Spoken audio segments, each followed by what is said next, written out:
What's going on, guys? And welcome back to another episode of the Nice and Cozy podcast. It's a very special episode today, man. We have our very first official guest upon the Nice and Cozy podcast. So let's give a round of applause for that. Once for all, this is a long time coming. You know what I'm saying? So for our guest here, we have Imani. We have Imani Warren. This is like a full circle moment. We were just talking about it from Cam and I, because this was the person that we originally came to, produce the idea of the podcast for. So, without further ado, I like to give her a very formal introduction. She definitely deserves it. She helped us a lot along the process. This is poet, engineer, author, newly graduate. We just found out teacher as well. So the list goes on, man. Traveler, you know what I'm saying? Nomad, whatever you want to call her. Versatile set of skills. Everybody welcome Imani, man. Hey, thank you. What a nice warm welcome. Hold on. Let me give you a For sure, man. Long awaited. This is great. It is. I feel so grateful. Thank you for the nice welcome and the nice warm welcome. Like, it is very full circle. We're finally here again. I always knew this would happen, but how cool. Yes. Thank you for being our first guest. Oh, it's my pleasure. I'm eager. Yeah. Mm-hmm.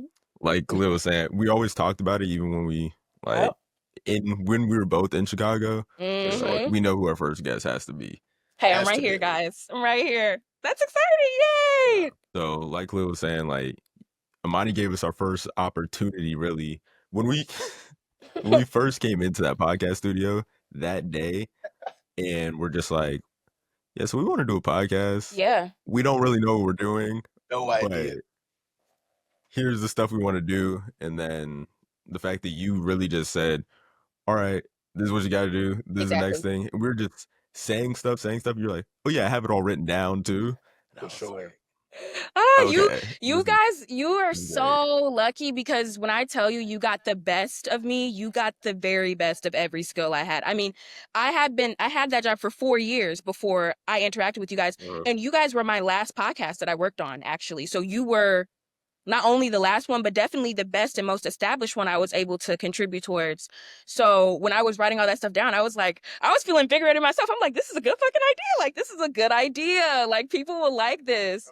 So it definitely came from a place of true interest. And also, having the job for so long, you begin to understand that everybody is interesting and everybody wants to seem interesting. And you just have to give people the validation of you actually are very interesting and people will want to listen to you.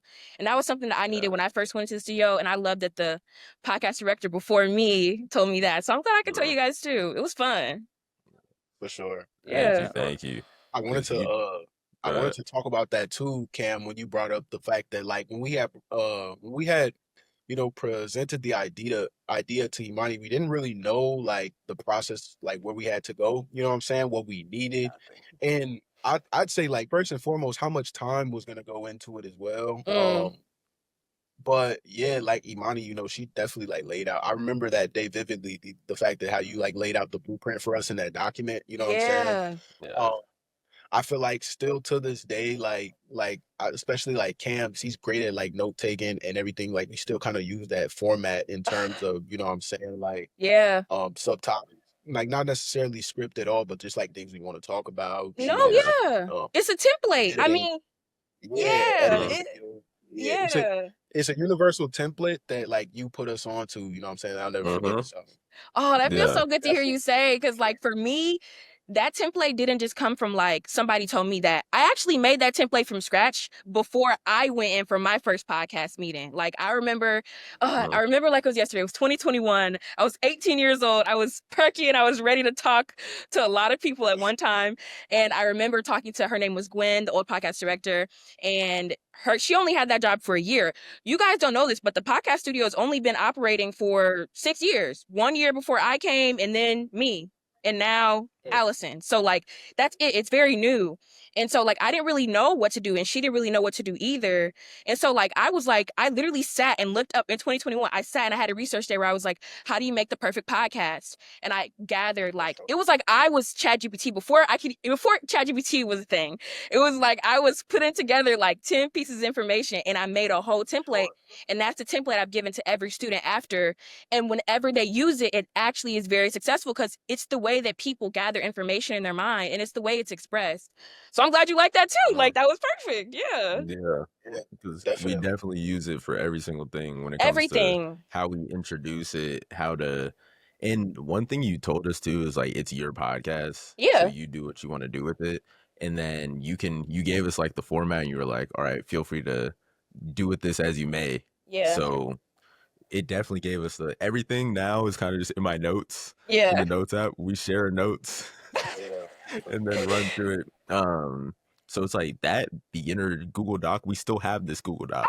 That Google Doc is still up on my computer right now. Oh my gosh! But I'm glad, like, I'm glad it wasn't for naught, because I just remember, like, I remember you guys reaching out on Instagram, and I was like, about damn time we get some black men up in this studio. Like, this is lit. Like, this is about to be like some change is about to come. Like this, I was like, if this is the last thing I do here, I will have been very successful. Like, I felt very, very proud of you guys for having that idea, but not only that, but taking the advice of it's yours. You can be as creative as you want. There's nothing you can't do. There are no limits and there's no rules. And this is how I did it, and you don't have to do it. Like, it's so nuanced, and I'm really glad that you took that and you ran with the nuance rather than letting it stop you. Because like I said, I've dealt with literally hundreds of students who just come in for like a one-time podcast, and they have ideas just like you, just as excited as y'all, but they don't have the ability to take advice, and they usually just stop because they end up losing steam. They end up, I mean, you guys' podcasts are like 2+ hours almost every time, and you're still dedicated to it, doing it, showing up weekly, like, you know, posting the content. That's from a place of passion and heart, and that doesn't just come from wanting to do a podcast. That comes from like a personality trait. And so I think it takes a little bit more on the inside. So I'm glad that you were able to like find it within yourself and then have it grow based off someone telling you you got it. Like, cause you got it. Like, this is great. Yeah, I would definitely say like early on, like I just remember, you know, just saying, just you speaking the confidence into us. On top of the idea, I wanted to speak on like the personality trait and the idea of persistence and like just discipline overall. Yeah. Like, Cam is the MVP. I promise you. Know. Like, yeah. You guys got a steam engine going. Like, yes, no, seriously. You know what I'm saying? Like, for the most part, like I'm always busy. I know he's busy as well, but like it definitely comes from a place of passionate when it comes to Cam, you know what I'm saying? Like, it definitely shows. hats off to him. Yeah, for it shows. For sure. The creativity, you know, yeah. And like I also like the idea that you say that it's nuanced, and you know what I'm saying, we can literally go any different type of avenue, you know what I'm saying, any different type of theme. You know, like Cam really does take advantage of that, you know, and like it's definitely motivating. It's motivating. Yeah, it's motivating, and like lights a fire, you know, it makes you want to record. Like, we were excited about it. It's been a long day, but like I was looking forward to coming on and talking to y'all, you know, like it's definitely a snowball effect, you know. I agree. I've also had a long day like this. I've been really excited. Like, y'all don't know this, but like I was actually supposed to do an online reading before this, and I literally just canceled it because I was like, it's just too complicated. It's literally just pissing me off. I don't even want to do it. I get asked to do so many readings, and I'm like, I'll do it. I might not. You know what I'm saying? I just came back from this trip. I was like, no, I'd rather just go on a podcast because I know you guys talk for a long time. I was like, I'd rather just go on here and not feel rushed than like try to do both of them. And so I also feel like that. It's a passion. It's a priority. And you know what it is? It's the ability to make tactful decisions quickly without any reassurance. No one told me that I could or could not do that. I did it on my own because I thought it was the best decision for my values and what I want to do today. And that's something that you guys do every single day, obviously. You do exactly what you want to do. And hey, not to be crazy, but that's what Sister Jean's all about. Wake up with purpose. Like, I graduated and I was like, she really taught me something. No, for real. Yeah, but you guys are gonna get me all emotional up in here, man. You should be. You should be proud. Like, this is no small feat. Yeah. And this is not like you had your first guest on your first or second or third episode. This was after like a lot of curation. You guys have been curating. And when Khalil was talking about all the content that you've been pushing, Cam, like, it's when you were talking about the personalization to each episode, you can tell that it's personalized to each episode. Like, you sat down and you were like, what's the content package for this episode? What's the content package for that episode? And just doing that based off of a passion idea, imagine what you could do if you had someone else's idea and a team of people with you. Like, you're just alone behind Yeah, we talked about having a team. Talk with Allison. He's so great at bringing it to life. You know what I mean? Really, like, we talk about the visions, but please talk with Allison. That's so easy. Yeah. One thing though that like we talked about at the beginning, that it was just like not just one of us doing it, and it's both of us.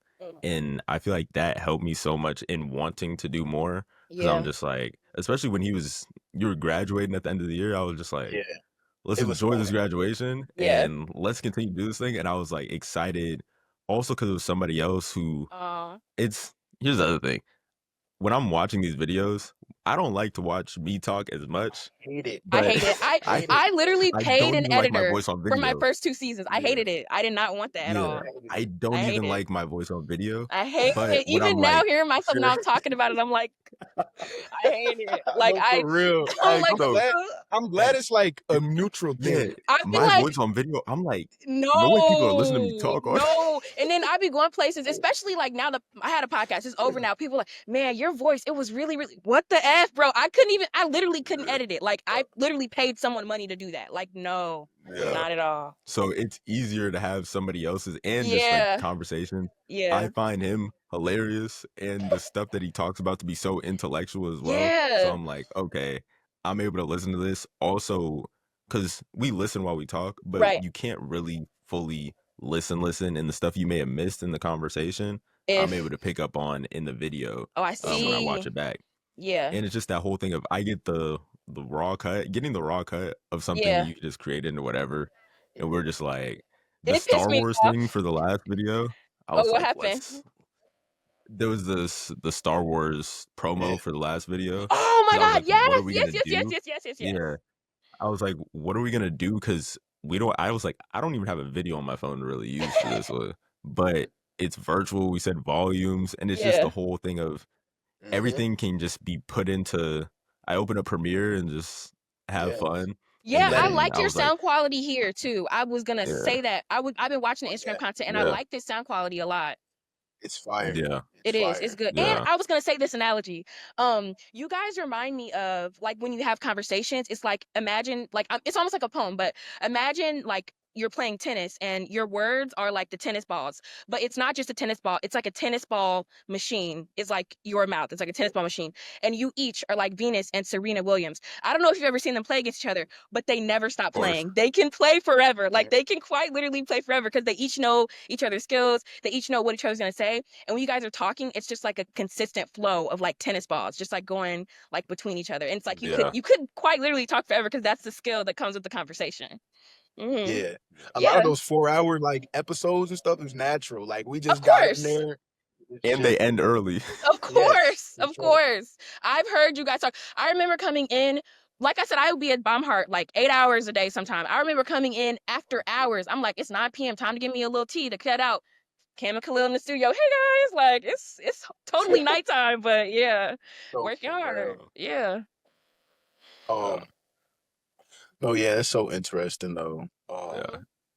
This whole process has just been so fun, and thinking about it now from the first time we went in is just everything's just going back through my brain of like us sitting down watching you go through the like stuff with us, and we're just kind of sitting there like exporting our videos. What does that mean? And then from the times where we had to call you to even thank you for also picking up those calls. I used to feel so bad, bro. No, I told you you could. We used to feel bad because we literally but it was just so what do we do with how do we turn this off? But I told you, everything I told you would happen literally happened. I was like, this is gonna take a lot of work. It's gonna be like 7 hours. You're not gonna believe me, but trust me, it will be. And now you're spending like a whole part-time job on like your passion project. You know what I mean? Like also like Yeah. I definitely told y'all, I was like, something about this is going to be so invigorating that it's going to like light a fire in you and you're going to want to do it, or you're just going to leave it. Like you're just going to literally leave it. Like I see people like create empires in the studio, like in a way where there was this, I don't even want to say the idea because it's so good, but she did, it was my idea literally. But she didn't want to take it, but it was called Cafecito con Latinas, and it's all about like little coffee with Latinas, but they're lawyers and they call themselves Latinas. Like it was like her whole little thing. Like it was so cute. And she decided to not do that podcast, but oh my God, that would have been a enterprise. Like that would have been a good idea. That would have been the one. It would, and there's so many people who come in there with great ideas, but it's not about that. It's about the consistency and it's about showing up and it's about actually wanting to have people listen to your content. It's about actually wanting to make things. And for some people, podcasting is a complementary to what they're doing. Like they're a medical student, they also do podcasts. They're a lawyer, they also do podcasts or something. But when you're a podcaster for the love of the game, like that changes things and it changes the way you podcast. So just for talking, just to talk. So yeah, I really, I appreciate that. I like that. Yeah. I mean, I was gonna get into the questions. Like we said, we know, like, and we have also seen that you've been traveling. Yeah. Yes. Kind of just wanted to like, give us your input on your experience. You know what I'm saying? Obviously, like, it was beautiful. The pictures and stuff that you posted, like, they looked incredibly like interesting. Like, I feel like architecture is like one of like my favorite art forms. You know? Yeah. So like when you post like buildings and like buildings and paintings and stuff, like I'm interested into it. I know Cam, this is also Cam's idea too. So yeah, just give us your intake on you were in Germany, right? I was in the Netherlands and I was in Belgium. Yeah. And I was when in I Toronto. texted her, What'd you say? she said, I said when I texted you, you said you just left Belgium. I said, what? I was like, there's no way. I just left Belgium and I was on my way to Toronto. Like, yeah. Wow. That's crazy. Yeah. So, yeah, please tell us, where did you go? Okay, how'd that trick start and how'd it end? I'll have to tell you how it started because this is the craziest story. When I tell you the story, you're gonna be like, no fucking way. When I tell you this story, you'll be like, that's something shit that would happen to Imani. Like it was just so lucky. I was so lucky. And so I'm in this class. So right after, I think I might have told you guys, I was taking a language class so that I could teach English in China. Right after school ended, it was like a 1-month course to get a certification. The certification gets you like the ability to teach English many places, but this is the standard one for China. I do the certification. I go through the whole thing. I'm like, okay, I'm ready to start my job off for doing everything for China. I actually got a job offer while I was in the class, like my first week of the class, but I just like, I don't want to take it. It was in China, the cities are tiered by 3 tiers, 1, 2, and 3. Like you could think of like New York, maybe like Cleveland, Ohio, and then maybe like Toledo, Ohio, like just, the tiers. I was going to be in a tier 1 city making like Chicago money-ish. It wasn't what I was thinking. I was like, okay, I need a better deal. So while I was waiting on a better deal, school ended. And I was like, okay, I'll teach online until I get a better deal. School ends on June 6th. On June 4th, I get a message in my WhatsApp, like, team group chat for the class. We talk sometimes, and one of the women on there, she's like, oh my God, me and my wife are leaving for our honeymoon for a 2-week trip to Italy, and we need someone to house sit for us. Would anyone want to come to the Netherlands to house sit for us? And I was like, what do you mean come to the Netherlands to house sit? I was like, I would need a ticket. She was like, we'll get you a ticket. Oh my God. I have never. That's so fire. I have never clicked on someone's name to private message them so fast. I was like, you're not taking my blessings today, baby. Oh God. I swear I would have like. Are you like, imagine that happens to you. It's almost like you're in a dream. Like there's no way. There's no way. Like, and for me, you guys don't, it's movie and you don't know this, but when I was 11, 10, 12, I was obsessed with, this is so weird. I was obsessed with World War II and World War I. Like I just love knowing about the World Wars. I love knowing what happened in World War II. It was my shit. Like I love figuring out like why stuff happened. I love like piecing together context clues. I just want to know about the war. And my special interest from like 12-ish, like 11 to 12 was Anne Frank. I read the Diary of Anne Frank before I left elementary school. And then I interacted with it again in middle school. And I was like, oh, if I could go anywhere, I would go to Amsterdam. Anybody ask me, where do you want to go? Amsterdam. What do you want to do? Amsterdam. I text this lady. She's like, I'll buy you tickets. And guess what? I have these tickets to the Anne Frank house that I can't use anymore because I'm going to Italy with my wife. So do you want them? I was literally like, oh, like, okay, I'm freaking out about it. Like, again, like it's happening to me again. But it literally was just like, I was so out of body. I was like, 11-year-old me would literally like throw up. Like, I don't even know what to do. Like, you're offering me my dream. So Yes, I that's got on the insane, plane literally the next day. I had one day. I remember like on the 5th, I was like taking packages and mailing computers and like getting my nails and eyebrows. Like I was just trying to like be normal to leave the country for 2 weeks. I was trying to get somebody to take care of my cat. Like it was a whole thing. Like it was a really big deal. But of course I did Mhm. it. I did it, of course. In 36 hours, I Yeah. packed all my stuff and I left. Got somebody to Yeah. take care of my cat, got an automatic feeder, and called it a day. I'm like, this is worth it.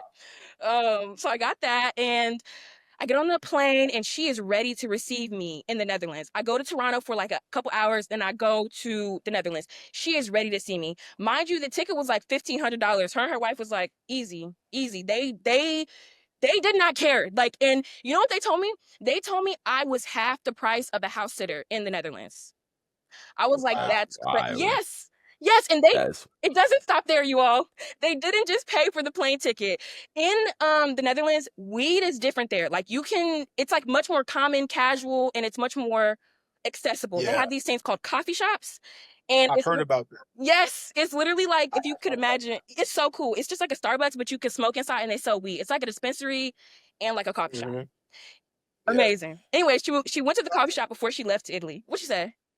I was gonna say, side note, aren't they like big on psychedelics too Yes, in the you Netherlands? can buy So psychedelics yeah. at the coffee shops. Yes. Okay. It was Okay. So I continue your story. I was just making sure because I've no, read that's a good about this stuff. Okay. yes. Anyways. No, because I feel like Yeah. I've only ever read about this stuff, and to see it in person, Yeah. I'm looking at the menu and I'm like, fun shrooms, like fun mushrooms, like what are they trying to mean? Like, what does this mean? Yeah, I know Fun exactly what mush. I know exactly what, or it's like space shrooms or something where it's like, I know what you're trying to do here. Like, I know what's going on. Yo, So that's fire. it was awesome. I didn't have any shrooms Anyways. there because I was like, I don't know. I didn't have many friends there. Like I was making friends, but for me, like experiences like going out, shrooms, like just things that would elevate my experience. I would need that if I was Mhm. already having like a steady experience. But I was going through new things every day. So I just didn't even feel like it. But when we went to the For coffee sure. shop, she bought me like hella weed. Oh, she bought me enough weed for 2 weeks. I ran out of weed the day she came back. So Wow, you bro. know This what is I'm saying? Like literally, and it does not stop there. so It fun. doesn't stop there. She literally would, it's called Flink, but it's like a DoorDash for groceries. She would grocery me every day. She would send me groceries every day because there they don't have preservatives in their food, so the food spoils quicker. So she would just send me groceries every day. And then I went out one day and I was like, dang, I spent a lot of money today. She was like, do you need more money? And I was like, I could use more money. So she sent me. I was like, you would think, nah. like, you would think I did something for her. I mean, you know what I mean? Like, you would think there was like like I deserved it, but it was genuinely just like from a true place in her heart of like gratitude that I came in such quickness to watch her house. Yeah. I was For also taking sure. care of her For puppies, sure. and she loves, like, you know how white women are with their puppies. Like, I don't have to say too much. They love their puppies. So she loves For her sure. puppies. And it was just like it was a really rewarding experience. I mean, I just got to sit in her 3-bedroom apartment in the Netherlands, just watch people bike by all day, write all day, teach all day, sleep, take care of the dogs, water the plants, enjoy the air quality, and then come back Mhm. inside. Mm-hmm. Yeah, it was nice. Yeah. So I did that I'm for just two saying. weeks. Ima- It's nice. Just What an imagine like the experience. walks and all of that. Like, oh my God, man. That's a crazy I'm experience. actually jealous, but I'm To so think happy that happened to you though. I'm like so Cute. same in It's 2 days. in Just that. oh my God. And like to think on the 4th, I was like, I don't know what I'm gonna do next week. Maybe I'll try to get a serving job. Now, this is where the kicker comes in. I go there and I'm like, there's no way I'm going to China. There's no way. There's no way I'm going to China. There's no way I come here and then I go to China. Everybody here speaks English. Everybody here loves me. I was a fan favorite. I was like, what the hell? It's giving celebrity, and I don't know nobody there. Like, that felt good, but not in a way that was like uncomfortable. And you know, in China, they're like, you're black. Like, let me record a video Mhm. of you. Like, it's very overwhelming. And that was the thing that I was preparing myself most for. Also in China, you can't have weed in your system at all. If you get tested and you have weed in your system, you can go to jail or worse. That was a fear for me. I was like, I'm gonna have to wait a while before I go because like there could be trace amounts. Like, I don't even know. That For was a sure. fear. Yeah. Also, if you're living there, you can't smoke for the whole time you're there or do anything that's like a drug. And like, I don't know, that's not, that shouldn't be like the biggest deterrent, but for me it was like an inkling of something more. Does that make sense? It was like No, you for see, sure. you know. For sure. And so that made me feel kind of hesitant. And right, everybody there speaks English. Like, it was genuinely so fun. The air quality was amazing. I love the weather. The people were nice. I love the things to do. Like the streets, like you're saying, the architecture, you're right. It was so cool. And like, there's many different parts of the Netherlands. I don't want to get into this, I'm a nerd out about it, but I'll tell you one thing, which is there's a city called Rotterdam. It was bombed in 1944. And so they had to rebuild it after Germany bombed it. So it's the only city in the Netherlands that's modern. So it looks kind of like New York, and all the other cities look old, like super old. I hate that city. It's my least favorite city. It looks so weird because it doesn't match anything else. But that's like a cool architecture thing. Yeah. So that happened when I went to the Netherlands. I mean, then she came back on Thursday. There was a strike in Italy, so she came back one day early. And with her one day, she and I were just sitting on the deck, smoking. She chain smoked cigarettes. Everybody chain smokes cigarettes there. I don't know why. Everybody's just puffing and puffing. In Europe too. It's big in Europe, but in the Netherlands, it's a smoking culture. So people smoke everywhere all the time, around children, at restaurants, like everywhere. People are always smoking. It's kind of overwhelming. I'm not gonna lie. Anyway, we're sitting on the balcony. We're like smoking. I'm like, damn. Like, I had a student from Belgium. I was like, I could really. Oh, let me put this in. I was like, I could really go to Belgium right now. Like, I could fuck with Belgium. Like, Belgium seems cool. And she was like, okay, we'll go to Belgium tomorrow. So we woke up. She rented a car and we drove to Belgium. So I'm like, what will we do in Belgium? She's like, I never had a Belgian waffle. She buys us and her wife Belgian waffles. And I'm like, I kind of want to go to this chocolate tasting factory, but the tickets are kind of, expensive. She gets the tickets. We go to the chocolate tasting factory. I'm like, I kind of want to get a souvenir for my friend. She buys a souvenir for my friend. I'm like, damn, I'm kind of hungry. Like, I'm feeling kind of, I'm feeling kind of like, I'm feeling kind of, I'm feeling kind of needy right now. Like, I feel a little peckish. Yeah. She takes us to a 5-star Asian restaurant. We get like a 6-course meal, like small service sizes. Oh my God. And so I'm like, it's all crazy. And so I'm leaving and I'm like, shit, I have a 27-hour layover in Canada. What will I do? Well, another friend from the class also lives in Toronto. So I called her up and I stayed with her. And I had a good time at the Jamaican restaurant. You know how the Toronto people get down. That was fun. And it was cute. It was cute. She's super Canadian. She says sorry all the time. It was awesome. That was cool. And then after that, they're exactly how you think they are. Like, they say sorry too much. Oh, sorry. So it's actually so really hospitable. It is, but at a point it becomes pathetic. Hey, that's a crazy. Hey, we're not used to it though. I'm not used to it, and apologize. especially in like the culture I built for my own personality, I use sorry as like a really big deal. Like, if I'm saying sorry to someone, it's because I'm like, man, I'm like, I'm real. I'm sorry. You're I don't just say apologetic. that. Yeah, I don't just, if I bump into somebody, I'll be like, oh, my bad, excuse me. I wouldn't say sorry. It has a lot of power for me. So like, I don't know. I'm like, you misusing the word, but it's okay. So yeah, but I told her, I was like, I'm going to this layover. I feel like I might have money for Uber, but like then there's food and there's an Uber back. She sent me more money. So it was really okay. Like, I made money on that trip, not being here, being flown out and spoiled for 2 weeks. That's crazy. So yeah. Man, it's really not what you know, it's who you know. I'm telling you. Travel the world without spending a dime. Not a dime. That's the method.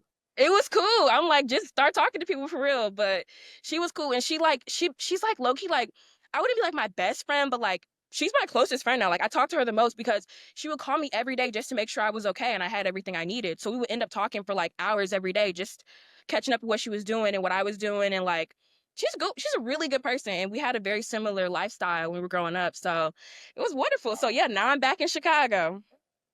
Wow. That's crazy. That's beautiful though. Mm-hmm. That's actually a movie. It was a movie. That's literally like a movie. I'm sure you probably took a bunch of pictures, a bunch of videos, and tried to capture like the trip as much as possible. I did. But yeah, well, what an experience. I'm also thinking about the idea of being able to do that like right after graduation. It's like a great like step away. You know what I mean? Yeah. I do. It's almost like a graduation trip. Oh my God. And you know what? You know what? I mean, and this is a crazy story. I was actually supposed to go on a graduation trip with my best friend and his family to Spain and Iceland in March. Me and him had like the falling out of the century. It was so weird and messy. 2025. You know what I'm saying? It's a messy time, right? Yeah. We're in a war. It's all crazy, but it was so messy. And like, I don't know, it was so bad. And I was like, and they paid for everything. They already bought the tickets and everything. I just had to cancel the trip. I was like, dang, I'm never gonna have no white people fly me out for free again. I missed my opportunity. My ancestors would be disappointed. No, but I got that. I got that back, baby. And that felt really good. And then some. And then some. That's got mine. So I'm happy. I'm satisfied. It did feel like a graduation trip. I especially when I was like, when I go home, there's no job to go to. There's nothing to do. Like, there's just me and what I feel like doing when I wake up every day. Like, the rent is paid. Like, I'm good. Yeah. Like, I just kind of have to just be creative and stuff. And that feels really good. I'm not gonna lie. That's great. And it's almost like, I feel like it's almost a reward for who you are as a person as well. Thank like you. Good things come to good people because it's like small things that you do for others. Us, you did not know us before we stepped into the podcast studio, but you treated us with so much kindness. You gave us the time of day. You could have just said, "All right, here you go. This is it," and get out of here. That would have been so treat us with so much respect, treat us with so much kindness, and I feel like it's only right that good things come to good people. So, and I'm glad you feel that way. You should feel like you deserve that. I earned this. You know what I mean? Like, I was thinking the same thing, Cam. Like, I was literally thinking the same thing. I was thinking about the idea of like you saying that, not even just the studio itself, but like the way I introduced you, you know what I'm saying, it's genuine, it's real. You do a lot, you know what I'm saying, and you produce a lot for a lot of people. On top of that, people enjoy what you produce, people enjoy your content.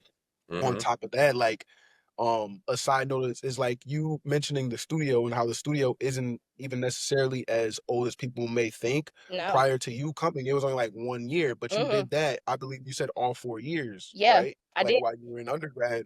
I did. So like the same way you had helped us, like Cam and I, right before you left, right before you giving away that position, you had probably been doing that all 4 years, so like you definitely, you know what I'm saying, you definitely like deserved all the good serendipity that comes your way, like definitely a great person. Like, I agree, Cam, 100%. You know what I'm saying? It definitely comes. It comes around.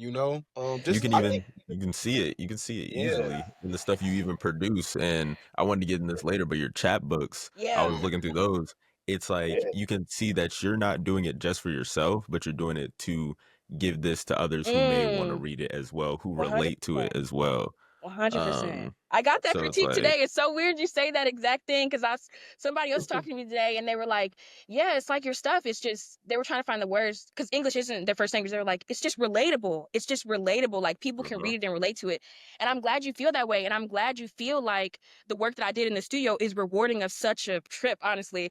Because for me, I think like the stuff I did in the studio, that was cool. Like, that was really cool. I kind of helped a lot of people out. But for me, that's such a small part of everything I did while I was there. Like, there was so much other stuff. I mean, especially in the last year, where it was just like, and you guys didn't even know about my podcast. Like, that was like, and I took down all the advertisements for that and everything, but that was really impactful. That's like still the most popular podcast that ever came through the studio. Like, to Ice Cream Social. Yep. Yeah. Oh, I say it like, you know what I mean? Like, but it was really, I had over 30 guests on that show from all over America. Like, that was a super fun time. Like, I loved it. Yeah, it was fun. And I feel like that deserves, even like a reward like this, but for you guys to only see that piece of me helping you and being like, yeah, that makes sense. Like, that feels good to hear. Like, I agree. Shit. Like, I think in a way, like, kind of where you're saying like, well, you deserve it. Like, yeah, but it's kind of hard to really like, there's like this quote, and it's so corny, and it's from The Perks of Being a Wallflower. And I have a note of quotes that I've kept for 7 years. Like, literally since 2018, I've had a note, like, just of quotes. And the first quote is, people accept the love they think they deserve. And that's really all it is. Like, sometimes I think I deserve a lot. And so I'm like, I'm lit. And sometimes I'm like, I don't really deserve a ton today. So then I'm like, I'm probably not going to even accept it. And I put in barriers for myself depending on how I see myself.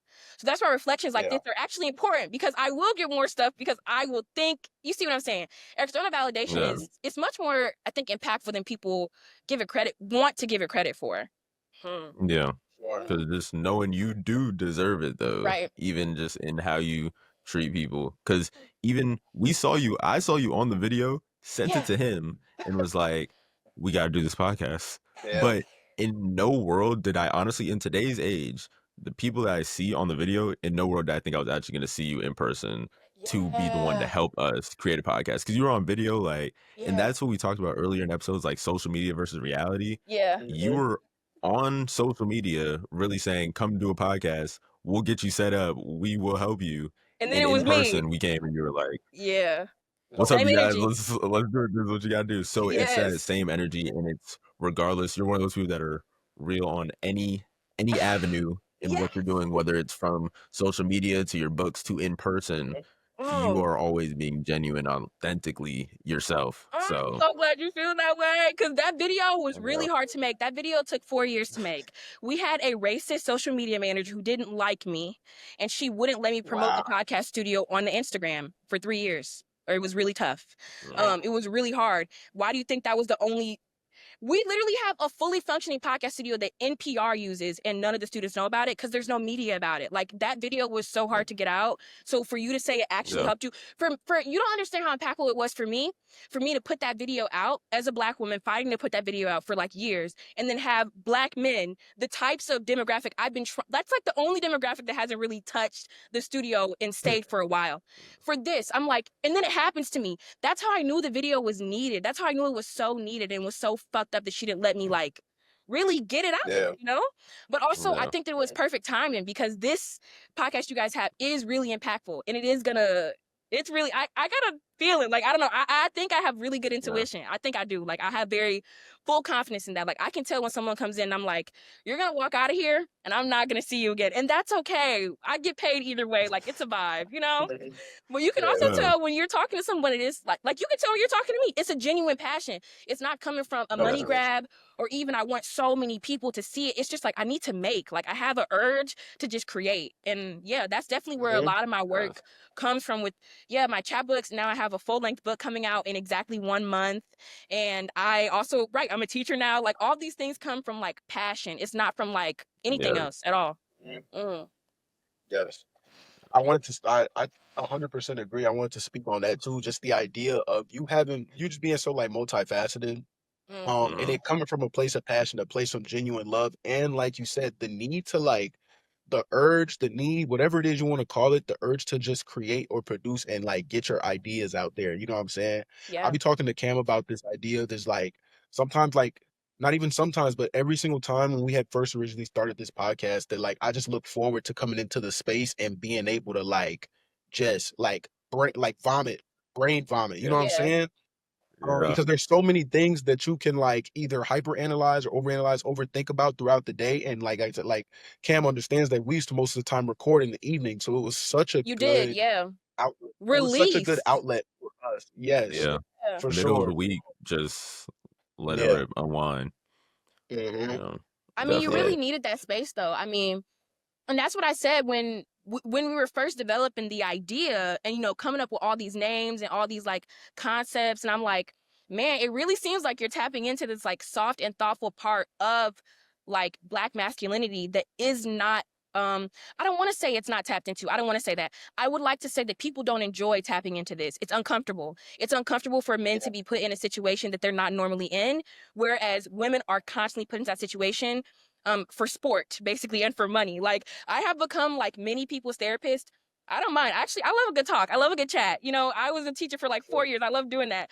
But it's not always just because of I'm in the position I'm in. It's also because I'm a woman and I'm trained to have this emotional perception of the world in general. So for you guys to come into the studio and say, I have this emotion lens and I want people to see it without making them sad or even inspired necessarily, I just want to express. Yeah, you definitely is very, very pinpointed to that. Yeah.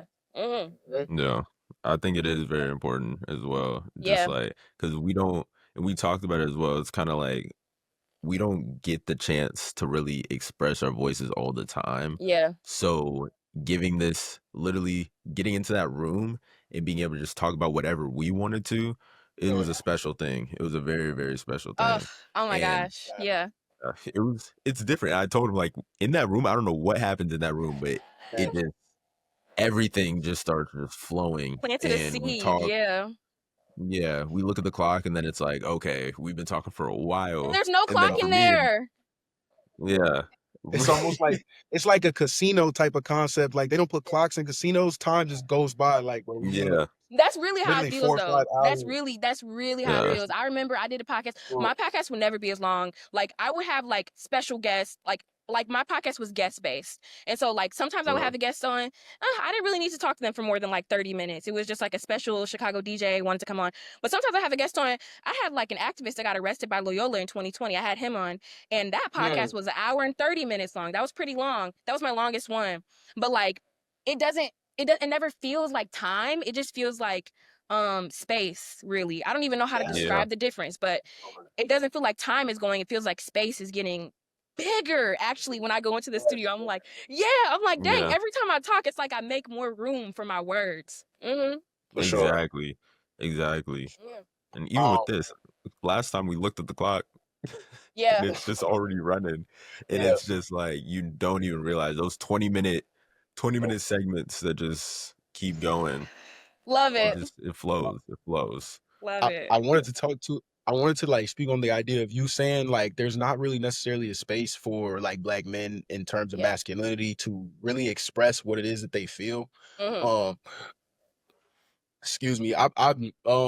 I really do like kind of in a sense just take pride in being a part of this podcast and the creative process because like that's exactly what it is too. Yeah. Me and Cam, like you know what I'm saying, it does really feel good to bounce ideas, like you said, tennis ball ideas off of somebody that has like similar experiences, life experiences as Mhm. you. You get what I mean? I do. I do remember like I think the very first time we talked, because I had taken an African American literature class my sophomore year, and you had brought up the fact that it was like I think you said the word Afrofuturism, and I learned the word Afrofuturism sophomore year in that class, and like in a way when we had brought you like the blueprint or concept of what our podcast was gonna be, was like this is very Afrofuturistic.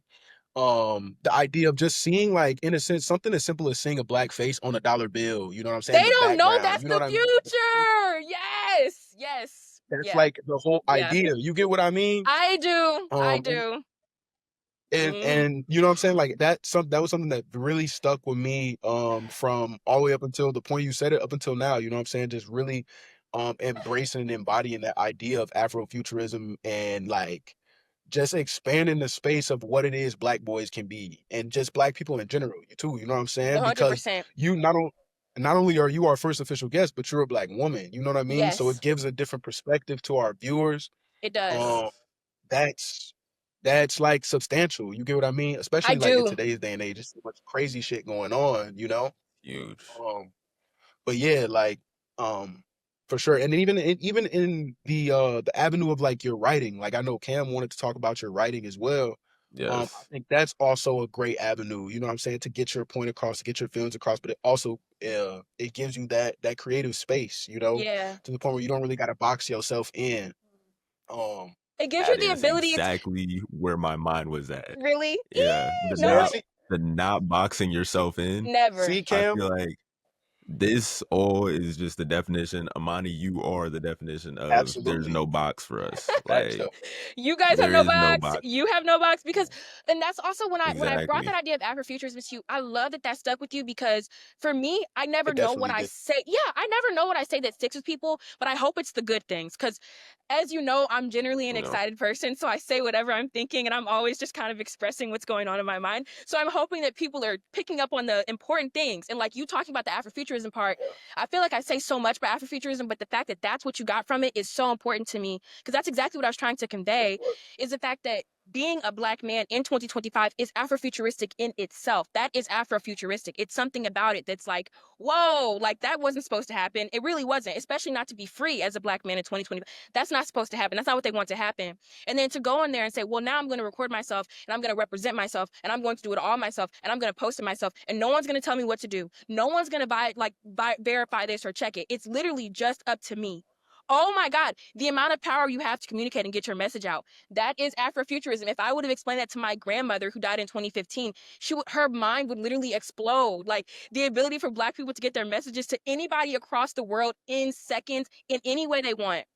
This thing right here, this is a whole tool that just made it so you could do like virtual podcasts in like a really productive way. Like there's so many little things that you guys are discovering and picking up on and gathering into your Afrofuturism bucket to show Black men that it doesn't start or end with a conversation. It's more than that. It's about branding. It's about marketing. It's about persistence. It's almost religious in nature. Coming here every week for a purpose larger than yourself. Like, yeah, it's very, very important. I'm glad you picked that up from it. Yes, and discipline is so much. It's such a big form recipe. I mean, it's such a big part of the recipe. Discipline for sure, and persistence. You know, but yeah, for sure, it goes back to what you were saying. Like, there are some days where you're like, sometimes we could talk to this person for like an hour and a half, but then there are other times we only have to talk to a person for 30 minutes. Like it doesn't. It's a space, but as long as you continue to show up, you know what I mean. Everything should go. Yeah. Yeah. You definitely it's beautiful. Very, very beautiful. Everything about it. Yeah. And I also, one thing, there was something you mentioned earlier about just kind of like the stars aligning, kind of just everything happening in the time it's supposed to. There's the, oh, I wish this wouldn't happen. Everything happens for a reason. Everything comes at a certain time. And like, even in this, you're from St. Louis, you're from Chicago, I'm from Oakland, California. And it's like, any of that would have all came down to you getting the podcast video out at a certain time where where I could see it. And I had that conversation with him like 2 weeks prior and had the thing to, okay, let me send this to him. And then, all right, let's do it. We talk to you and then we're here. It's like everything. When I think about how time goes, it's just like there was a bigger plan for everything to happen the way it did. Because this was just like stars line. Who would have thought? Who would have thought? I mean, and I think that's what patience gives me. I really need to. In my last book, I wrote about like a lot of stuff, but one of them was I wrote about patience and about the patience that comes over time. Like you get better at patient by being more patient. Like it sucks, but you just have to like get more patient. And like with time, for me, I have big problems with time and timing.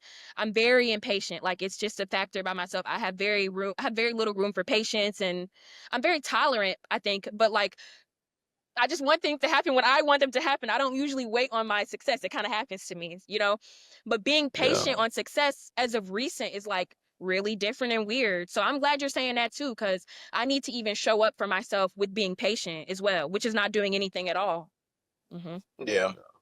At times when you can't necessarily, control things that are out of your control. All it takes is patience at time. Like exactly. I be feeling like sometimes I'm definitely like you definitely go through that a lot as a young adult, and I feel like I've been going through that a lot since I've graduated, and that's why I say like the real world can be tough at times because there's a lot of things that are out of control.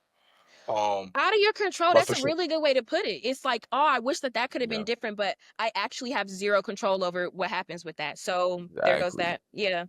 You have control over yourself. You know what I'm saying? That's 100%. That's about it. Yep. There's something I've been telling my campers a lot. And it's control your controllables, because everything else, all your variables, everything else, there's nothing you can do about that. And you're actually making it. No, seriously, he's actually making a difference in these kids' lives. I'm telling you. Like the stories he tells me, like the way these golfers act, these grown men. Cam conducts himself like so much more professional than some of these grown men out on the golf course. Like seriously, of course, because it's a different culture. That's a beautiful thing in itself. You know what I'm saying? For you to be in the position to be a role model, like definitely that for real. And it feels like good. It's all what it's about for me, especially as a Black male in this field. I feel like it's just like I want to give my best foot forward to show, because there's a lot of talks about propaganda and things. There's a lot of narratives that get spun for a Black man in this country and in this world just in general. So if I can give myself the best chance to give a different perspective, a different visual for what a kid grows up and sees as this is what a Black man is. Yes. That's the best I feel like I can do. That's my job in a sense when I'm especially dealing with younger youth and kids. It's just like the best representation of a Black man. So when they grow up, their black classmates, black friends, whoever they meet along the way, they can have a different perspective instead of the narratives that are kind of spun and promoted almost to an extent on Yeah. the news and things like that. I So feel like as a yeah, maybe as a black woman or as a black person, my first instinct to say to you is like, you cannot represent the black community. Like there will be no one that will like if you're changing what their image of the black community is, they're already too far gone. Like that's crazy. Like how could one yeah, person completely shift what you think about a whole group of people? But also then a piece of me already knows that you're not doing anything more than what you already would do. You're being a normal person. Like you're just being yeah, super average and normal for your standards. But for other people, that's like whoa, this is like, yeah, like you're a bud. yeah, You're like, I would have done this no matter what happened, actually. So I know it's not like taking anything yeah, from you, but like I also feel like that as a black woman when I get into spaces, especially in these international spaces where I'm like, dang, like this is what you're gonna think of like black women, and like this is gonna uh, be a large carrier of your stereotypes. And I think instead of refuting it, which is like a younger like thought pattern of mine, I might just embrace it and accept it and understand that that's true. I mean, I met a Belgian woman and I definitely think many Belgian women are like her, not because I've met Belgian women, but because I haven't. yeah. And so like, Yeah. I understand. I understand. No, because I definitely would be like, why am I the? But I had to realize after, especially when I was at these certain locations, and I was like, I'm the first black Very, person some of these people may have seen very, Possibly. in general. Like very some of these possibly, yeah. kids, like or At least talked in to, I at should least in say, person, yeah. interacted Right. with and Yeah. talked to. Yeah. So it's like I have to take that and understand now my effect after that point. And It's a Mhm. different it's perspective, yeah. that's some, especially because this is my fourth summer now. In Oh my wow. first 2 summers coaching, I was like, okay, I'm understanding now. They haven't seen a lot of people that look like me or Mm-hmm. talk to people that look like me. Yeah. So now I can see I'm their first, and I kind of embraced it now in a way. I'm their first representation. So Yeah. Yeah. I'm gonna be myself, but I'm also gonna set a good example of just what being a good human is. You know what I mean? And just like regardless of how I look, Right. I'm still a human being that does good things to other people, good things for other people.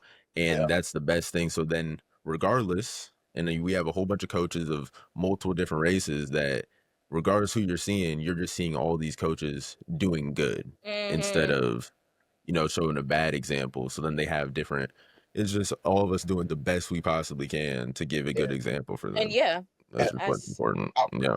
I wanted to ask y'all like while we're just on the topic, but I wanted to ask y'all too about because Imani talked about the idea of representing the black community as a whole and how hard Mhm. that can be, and how whether or not somebody lets their perception of one group shift based off one person, period. You know what I'm saying? Like they may be too far gone because you know what I'm saying. You can't do that with any group of people, obviously. Yeah. Right? no. But my question is like, how do you guys feel about the idea of, in a sense, living up to like kind of like the white image or what it is that they portray to be I don't know, Right. respectable or Yeah. you know what I'm saying, presentable, like even in terms of like something as simple as wardrobe. Like there are some times like even us being three students at a predominantly white institution, you know, like there are times where like I may second guess the things that I wear or just like wearing like even something as simple as like wearing a do-rag into class, you know what I'm saying? Like things like that, things of those nature. How do you guys feel about that like idea? You know what I'm saying? I feel very Um, strongly. I feel very strongly. you know, like, I don't know. I don't know. I don't think I told you guys. Did I tell you I was in a desegregation program for school? I don't Mm-mm. think so. Well, You're I was in a not. desegregation program for all of my like primary, middle, secondary school. Like I was in the desegregation program in St. Louis. I Uh, lived in a black neighborhood in the city, and I was bussed out to white schools an hour away from me to diversify their schools. My mother was in this program. My grandmother was in this program, and my sisters are still in this program today. It's called the VIC, or the Voluntary Interdistrict Transfer Program, basically. And it's probably like one of the worst and best things to happen to St. Louis ever. It was super unfair. It was super awful. For example, I went to a high school of about 4,000 people. They had a gifted program. I was the only black person in the gifted program. There were black people Wow. there. That doesn't make a lot of sense. There were some true systemic things, and it wasn't just racism like we experienced in Chicago, where like that's weird. That doesn't feel good. Like it was like like it's really obvious. Like when I was 7, I remember my classmate. we were learning about slavery for the first time. He was like, "Oh, I wish it was back then so you could be my slave." I was like, "Oh my God, like I'm 7 years old. Wow. Now I have to tell my mom." And my mom was in the program too. So she said, "You have to take it. You need to learn how to listen to those things and take it." Oh my God, I need to stop listening, not to be like crazy, but I need to stop listening to fucking old haggard women in my life. You should never just take racism. That doesn't even make any sense. Like, even at 7, I was like, take it. Like, wait, what? Like, and nothing really happened to him. He was still my classmate. I think he might have been to the office or something. Like, nothing really happened to him. And, you know, I was excluded a lot. I was in the gifted program when I was very young. I think 7 is when they picked me and found me and everything. But even in that program, the white girls felt they had a clique amongst themselves, like a smart girl clique. I was excluded from that clique. They didn't invite me to things. They would hand out like invitations in front of me, not invite me places, tell me I couldn't come because I'm black. I don't have a car. They use this word. They said, because you're a city kid, like you just can't come. There was lots of reasons. And because of this, I tried my hardest to fit in and be like them. So I started to try to dress like them. I had no money, like actually $0. Like I wore the same pair of flats from Walmart every day for 6th grade until they had a hole in them. And then I put a piece of tape on it that I got from school, like no money at all. And I was still trying to keep up. So for Christmas, I asked for a Vera Bradley book bag for 6th grade. And it's really ironic because that's something I never actually lost. I think almost every year after that, I've always asked for a Vera Bradley book bag. And it's not because I'm like obsessed with Vera Bradley. It's because like I wanted to fit in and it's something I started to like. Like, for example, this bag. It's a Vera Bradley bag. And it's not because I'm like ravenous about Vera Bradley. It was at a time where I really wanted to fit in and I wanted a Vera Bradley pencil case like all the other girls had, you know? If I would have got one that was my own pencil case, I would have got this one. It's red and sparkly.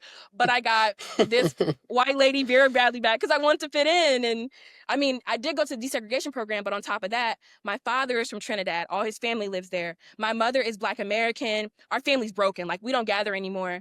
So I would only gather with my stepmom's white family all my life, from like when we met to like 6 until now, 22. So that's been the family that I've interacted with. So because of that, like my school's white, my family's white, my stepmom, like my mom's white, my siblings are white. The media I consume is usually like white or white adjacent. And so I started to adopt. I felt pieces of like white, like the negative parts of white supremacy that I did not like. I even started to benefit from white privilege having a white mom. I was like, this is crazy. Like, this is nuts. Like, I didn't think this could really happen like this. I was like, damn, I got a generational wealth car. I'm living in a generational wealth house. Like, I got generational wealth credit. Like, this is crazy. But I started to notice all those little things. And I was like, but it isn't fair. Sure. You know, it isn't fair that I got that opportunity because I have a sister who has a different dad than me. Her credit's not as good as mine. She never learned to drive a car. Her school, you know, there's things that are different. And it's not like we're super different. So that's actually why I went to school to study environmental policy, because I was like, I need to change the situation in St. Louis, and I'll do that through the environment. So for me, I feel very strongly about white people with like a strong, like, I want to say hatred, but I know it's an affinity. I know it's a strong, almost like interest and magnetism that I actually like despise in myself. I think people have self-hatred, but they don't know how to identify it. I think a piece of myself that I hate is that culturally I am white, and there are pieces of myself that are like just white exposed. But I'm also culturally Black. I can't avoid that. Like, I can't avoid that wherever I go. Like, I will always be involved in that culture, and there's a place for me. As hard as it is to find the place, but it exists. There's a place for me. And so, I would say I have a very complex relationship with like whiteness and achieving whiteness and what that looks like. Mm-hmm. Yeah. I think that's a great story. I think for one, like, it's definitely in a sense there's definitely like a traumatic side to it, you know what I'm saying? But I can also say that, like, I can go so far as to say that kind of is experiences like those, you know, being neglected and ostracized from like groups like that, in a sense, can definitely shape the type of person that you are today, you know what I'm saying? Yeah, it does. How welcoming you are with open arms, you know what I'm saying? How willing you are to help people. Because it's like you don't want to make people feel the same way that you felt, if that makes sense. That does. I'm glad you see that. But yeah, for sure, like for sure. But that's definitely crazy. I also didn't know about that program in St. Louis at all, so that's very interesting to me. I'm definitely like reading into that.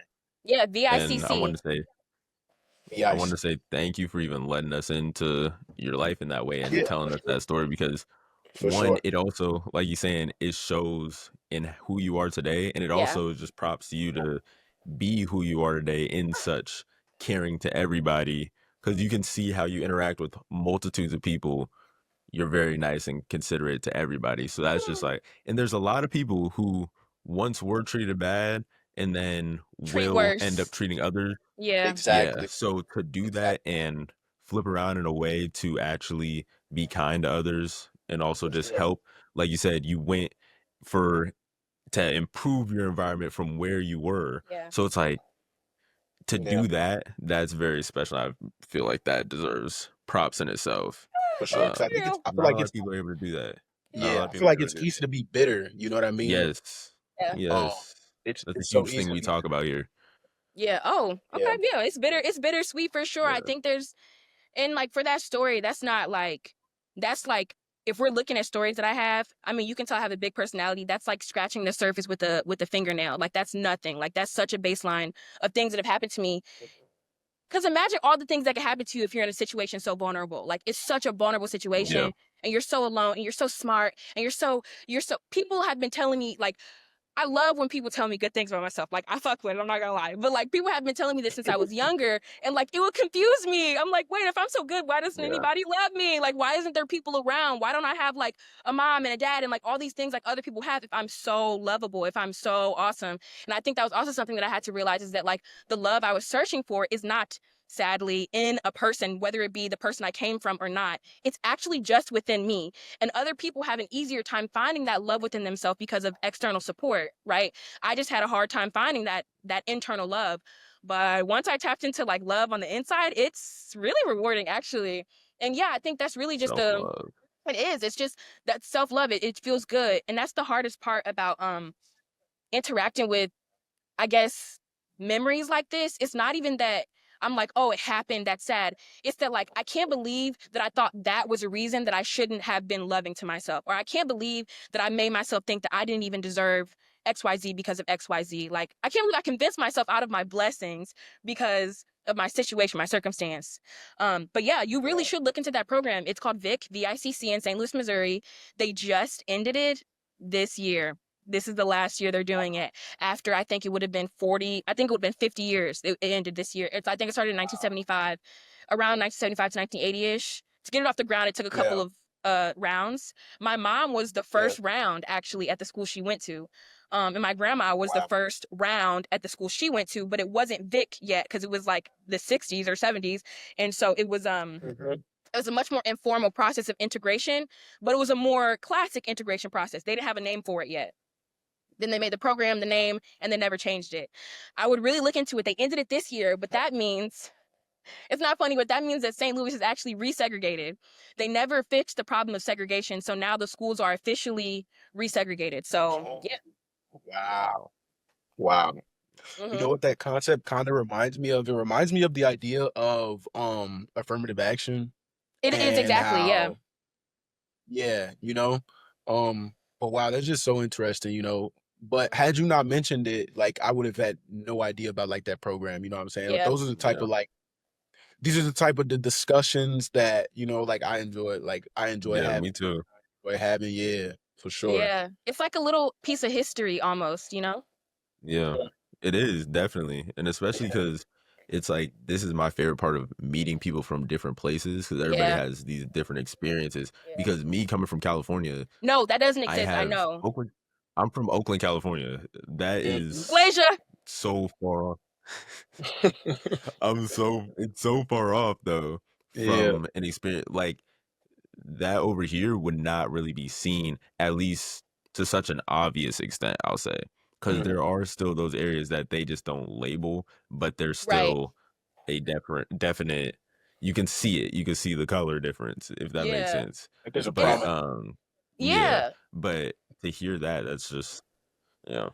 It was Wow. crazy. Yeah, my sisters are still doing it, and they're the last group. So And that's so recent. It's well, if it's ending this year, but to when it's it still was going on. started, My that's littlest sister so is 13. She doesn't yeah. graduate for 5 more years, so it won't officially be done until 12 years from now. So it's 2025 now, so they'll need until 2042, Wow. I think. If I'm not mistaken, that's the wrong number. 30. They'll need until, yeah, there we go, 24/7, 37. Until they can eradicate it completely, because that's when all the students from that kindergarten will be graduated out. Okay. Yeah. Because in California, it would just be like so different. But to hear that story just in general is the exact reason I even wanted to leave, just to a different experience and get to know people from different places. And it makes me feel grateful every time people ask me, why did you go to Chicago?